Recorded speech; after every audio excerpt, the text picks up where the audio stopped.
हर हर महादेव सभी प्रिय दर्शकों को एक और नई कहानी शुरू होती है। मानसिक अवस्था के सूक्ष्म निरीक्षण के साथ आने वाली अनेकों यात्राओं के विचार रूपी कौतूहल को मन में लिए हम ग्रहण करते हैं समशीतोष्ण अवस्था में थोड़ा सा जल, जो कि पाचन तंत्र को सक्रिय कर देता है। उठे तो थे सुबह की सैर के लिए, किंतु इंद्रदेव शायद आज नहीं चाहते कि हम जाएं, अतः इसे उन्हीं की मर्जी मानकर हम घर में टहलना प्रारंभ कर देते हैं। पृथ्वी महाभूत का स्पर्श निरंतर आत्मिक सुख को जन्म देता है, जिसके बाद समय हो चलता है ध्यान स्थापित करने का।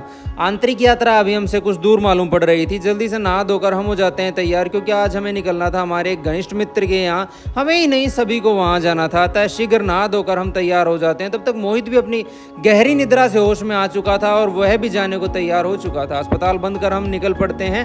अब उनके रेस्टोरेंट के शुभारंभ के लिए हम जा रहे थे, तो उसके लिए कुछ उपहार आदि खरीदने हम पहुँच जाते हैं। यहाँ भी दुविधा यह रहती है कि इन भाई साहब के यहाँ उपहार के पैकिंग की सुविधा नहीं थी, अतः तेज बारिश को चीरते हुए हम जा पहुंचते हैं सबसे पहले अपने उपहार को पैक करवाने के लिए। जल्दी से जाकर उसे पैक करवा लेते हैं। अब सुबह जल्दी निकलने के कारण आज भोजन की व्यवस्था करने का समय हमें नहीं मिल पाया था, अतः हम निश्चय करते हैं कुछ फल ग्रहण करने का, और मैं जाकर खरीद लाता हूँ ढेर सारे फल मेरे और बाकी सब के लिए भी, और हम अपनी यात्रा के लिए निकल पड़ते हैं। रास्ते में किसी तरह की बारिश आदि की कठिनाई ना होने के कारण हम जल्दी पहुंच जाते हैं रोहतक, जहाँ जाते ही यहाँ बहुत से प्रियजन पहले से मौजूद थे। खासतौर पर परविंदर भाई से हमारा मिलना काफी समय बाद हुआ था।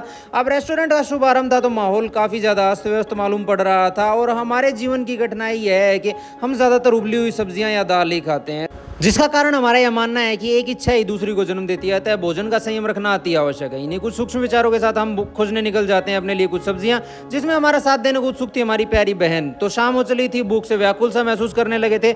जल्दी से सब्जियों का सलाद खरीद कर खा लेते हैं, उसके बाद थोड़ी सी चाय का भी सेवन कर लेते हैं। अब हमारे प्रिय चाची जी के जन्मदिन है, तो उपहार खरीदने के लिए हमें जाना था चाचा जी के साथ। काफ़ी भीड़ का आलम यहाँ देख हम उन्हें वहीं छोड़कर निश्चय कर लेते हैं हिसार की तरफ जाने के लिए, क्योंकि हमें हमारी प्यारी चाची जी को जन्मदिन की ढेर सारी बधाइयां देनी थी।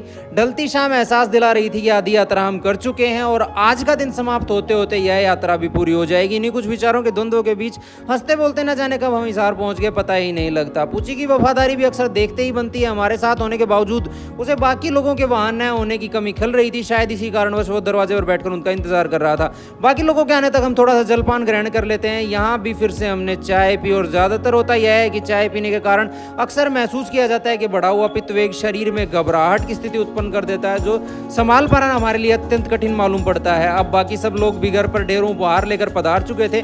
चारों तरफ हर्ष और उल्लास का माहौल था, उत्तम पारिवारिक सुख को दर्शा रहा था, और दादी जी की मधुर बातें तो मन को मोहित कर ही देती हैं। पूरे परिवार के साथ होने का एहसास अपने आप में मानसिकता का पूर्तिकारक सिद्ध होता है। इन्हीं सब बातों के बीच ढेर सारा हंसी मजाक के बीच हमने जो केक मंगवाया था वो भी आ पहुंचा था, क्योंकि हमें पहुंचने में देर होने वाली थी, अतः हमने रास्ते से ही ऑर्डर कर दिया था। डिलीवरी वाले भाई साहब को दिल से धन्यवाद देते हुए हम शुरू करते हैं जन्मदिन की बधाइयों का सिलसिला। सभी प्रसन्नचित्त बैठकर बहुत सा समय साथ व्यतीत करते हैं, जो कि पूरे दिन की थकान को बुलाने हेतु पर्याप्त मालूम पड़ता है। चाची सबके लिए कुछ भोजन का इंतजाम करने में जुट जाती है। वहीं दादी को काफी लंबे समय से कंधे के दर्द से परेशानी थी, जिसे कम करने की जिम्मेदारी हमारा मोहित अपने कंधों पर ले लेता है।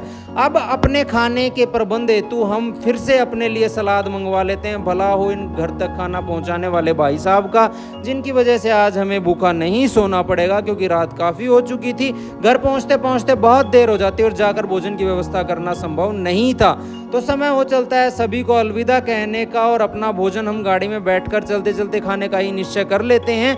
और बेहद सुहानी रात, घर पहुंच आराम फरमाने की हमारी व्याकुलता को संभाल नहीं पा रही थी, किंतु यहाँ सामना करना पड़ता है काफ़ी परेशानी का, क्योंकि शायद 2 वाहन दुर्घटनाग्रस्त हो गए थे, जिन्हें देखने हेतु हम ठहर जाते हैं। लेकिन पुलिस व अन्य साधारण लोगों ने मौके को मामले को संभाल लिया था। अब हम चलते हैं दूध लाने की तरफ, क्योंकि रात ज़्यादा हो चुकी थी, पूरा बाजार बंद था, अतः अगले दिन दूध की व्यवस्था करना भी अति आवश्यक था। दूध खरीद कर वापस आ पहुँचते हैं अपने घर। दिन काफ़ी लंबा और थका देने वाला था, तो लेटते ही नींद आना तो स्वाभाविक सी बात है। तो यहीं समाप्त करते हैं हम हमारा आज का दिन।